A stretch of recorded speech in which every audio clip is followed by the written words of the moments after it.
You made me a better president, and you made me a better man. And every day I have learned from you. My conversations with you, those conversations are what have kept me honest and kept me inspired and kept me going. So I first came to Chicago when I was in my early 20s, and I was still trying to figure out who I was, still searching for a purpose in my life. Not far from here, where I began working with church groups in the shadows of closed steel mills. It was on these streets where I witnessed the power of faith and the quiet dignity of working people in the face of struggle and loss. Now, this is where I learned that change only happens when ordinary people get involved and they get engaged and they come together to demand it. After 8 years as your president, I still believe that. It's the conviction that we are all created equal, endowed by our Creator with certain unalienable rights, among them life, liberty, and the pursuit of happiness. Yes, our progress has been uneven. The work of democracy has always been hard. It's always been contentious. Sometimes it's been bloody. For every 2 steps forward, it often feels we take 1 step back.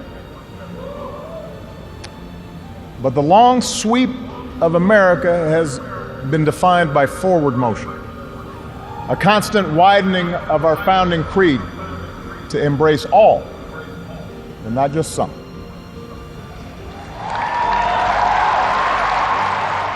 Look, politics is a battle of ideas. That's how our democracy was designed. In the course of a healthy debate, we prioritize different goals and the different means of reaching them. Now, we can and should argue about the best approach to solve the problem. But to simply deny the problem not only betrays future generations, it betrays the essential spirit of this country, the essential spirit of innovation and practical problem solving that guided our founders. As my mom used to tell me, reality has a way of catching up with you. In his own farewell address, George Washington wrote that self-government is the underpinning of our safety, prosperity, and liberty. But from different causes and from different quarters, much pains will be taken to weaken in your minds the conviction of this truth. And so we have to preserve this truth with jealous anxiety that we should reject the first dawning of every attempt to alienate any portion of our country from the rest, or to enfeeble the sacred ties that make us one.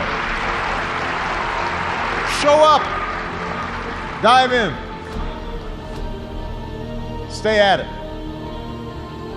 Sometimes you'll win, sometimes you'll lose, and there will be times when the process will disappoint you. Presuming a reservoir of goodness in other people, that can be a risk. But for those of us fortunate enough to have been part of this work and to see it up close, let me tell you, it can energize and inspire. You have everything you need to get started. You've got no excuses. You have no excuses not to change the world. Did you study business? Go start a company.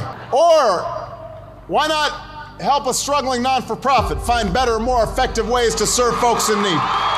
You study nursing? Go. Understaffed clinics and hospitals across this country are desperate for your help. You study education?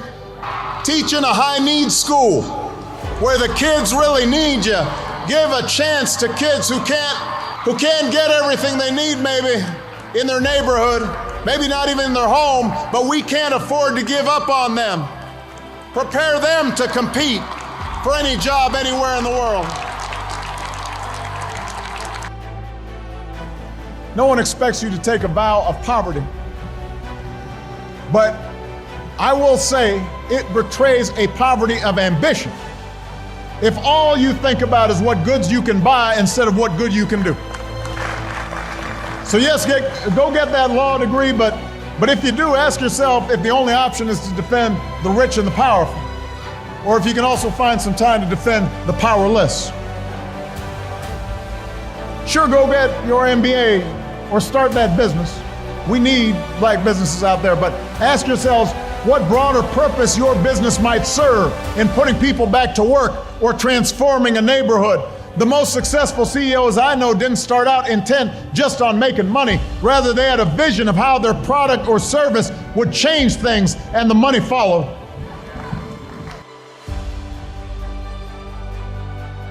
Find somebody to be successful for.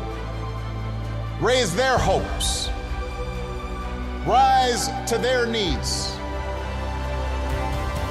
That's what's made a difference in our lives, and it's going to make an even greater difference in your lives. Not just for your own success, but for the success of other people's children and grandchildren, because we live in a new world now. We have always believed that the future of our children and grandchildren will be better if other people's children and grandchildren are more prosperous and more free. And if we fail to meet that responsibility, who would take our place? And what kind of world would we pass on? The hard road does not end here. Your journey has just begun. With power comes responsibility. Our action, our leadership, is essential to the cause of human dignity. And so we must act with confidence in our ideals and an abiding faith in the character of our people. Our brave men and women in uniform, tempered by the flames of battle, are unmatched in skill and courage. Our law enforcement agencies are more effective and vigilant than ever.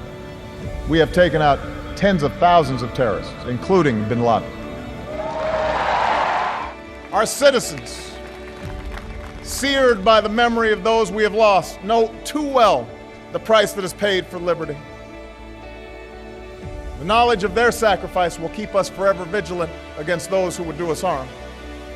We, the people, declare today that the most evident of truths, that all of us are created equal, is the star that guides us still. Just as it guided our forebears through Seneca Falls and Selma and Stonewall, just as it guided all those men and women, sung and unsung, who left footprints along this great mall, to hear a preacher say that we cannot walk alone, to hear a king proclaim that our individual freedom is inextricably bound to the freedom of every soul on earth. It is now our generation's task to carry on what those pioneers began. For our journey is not complete until our wives, our mothers, and daughters can earn a living equal to their efforts. For if we are truly created equal, then surely the love we commit to one another must be equal as well. Our journey is not complete until all our children know that they are cared for and cherished and always safe from harm. That is our generation's task. I'm hopeful and I'm excited about what all of you can achieve. You're ready to make your mark on the world. So thank you. Thanks for inspiring me. My fellow Americans, it has been the honor of my life to serve you. I won't stop. In fact, I will be right there with you as a citizen for all my remaining days. But for now, whether you are young or whether you're young at heart, I do have one final ask of you as your president. The same thing I asked when you took a chance on me 8 years ago. I'm asking you to believe, not in my ability to bring about change, but in yours. That creed, reaffirmed by those who planted flags from foreign battlefields to the surface of the moon, A creed at the core of every American whose story is not yet written. Yes, we can. Yes, we did. Yes, we can. Thank you. God bless you. May God continue to bless.